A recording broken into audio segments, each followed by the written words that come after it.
What's up mga boss? Para dagdag kaalaman lang po, habang nagdadrive po sa atin sa expressway, ngayon po kasi uso po kasi yung, di naman uso. Napapadalas yung nakikita ko po dito sa Star Tollway, sa SLEX, etc. Kung ano mang expressway ang karambola.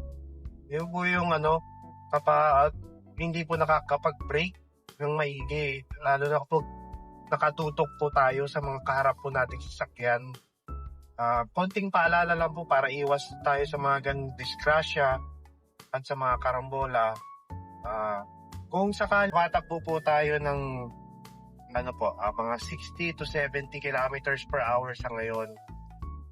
Ngayon po, para sa akin, base lang naman po sa experience ko na matagal na nagda-drive, kung ano po yung takbo natin, kung 60, 70 or 80 kilometers per hour po, dapat yun din po yung distansya po natin sa susunod o sa kaharap po natin na mga sasakyan.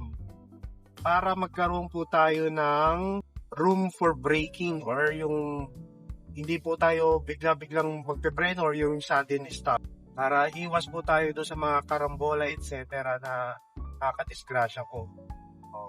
80 po yung takbo natin. Distansya po tayo na maigi po sa susunod po natin mga sasakyan. So yun lamang po mga boss, isang driving tips lang po para iwas po tayo sa disgrasya. So yun lamang po, drive safely lang po and keep distance po tayo sa mga kasabayan po natin o kasunod po natin sasakyan. Ingat po, drive safe.